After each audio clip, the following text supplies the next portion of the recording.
Bienvenue sur la vidéo de présentation de l'éditeur de news d'1, 2, 3 Mairie.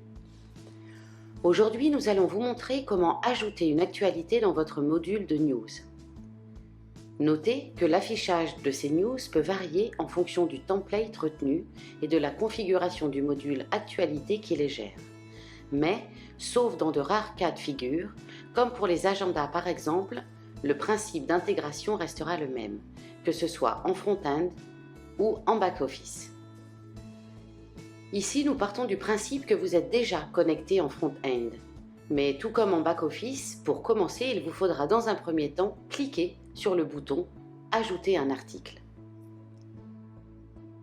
L'éditeur s'ouvre. Ici, nous allons partir du principe que vous allez récupérer les contenus de votre article depuis un document texte.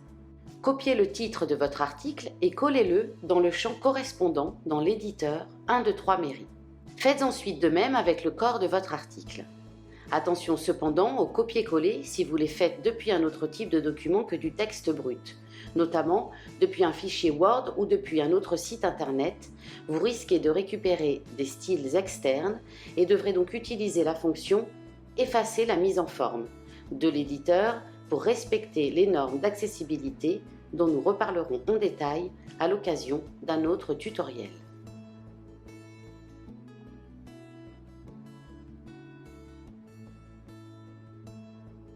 Placez ensuite un lien « Lire la suite » pour indiquer à quel endroit de l'article la césure entre l'introduction et l'article complet devra s'opérer lorsque le contenu sera appelé depuis un bloc de catégorie.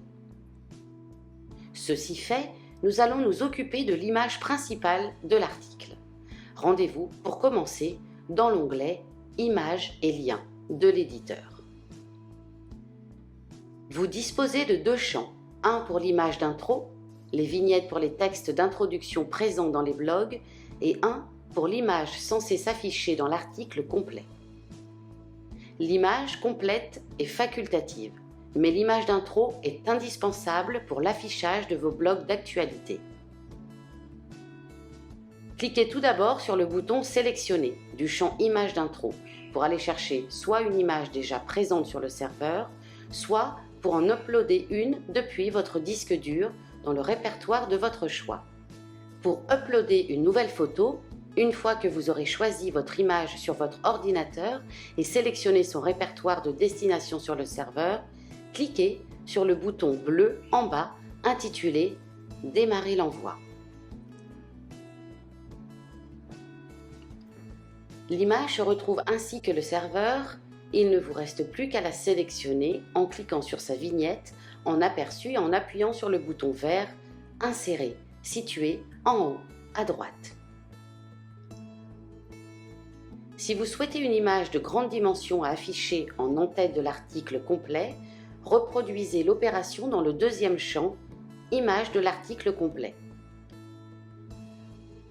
Voilà, vos images ont été intégrées à l'article. Il ne vous reste plus qu'à classer votre article dans la catégorie adéquate et à enregistrer votre article. Pour cela, rendez-vous dans l'onglet « Publication » et puisqu'il s'agit d'une news, classez votre article dans la catégorie « Actualité », puis cliquez sur le bouton « Sauvegarder ». Voilà, votre news est en ligne. Nous reviendrons un peu plus en détail sur les bonnes pratiques à adopter au niveau de la gestion des images à l'occasion d'un tutoriel spécifique, notamment en ce qui concerne leur format, leur dimension et les questions liées à l'accessibilité. En attendant, nous vous remercions pour votre attention et vous disons à bientôt sur 1, 2, 3 Mairie.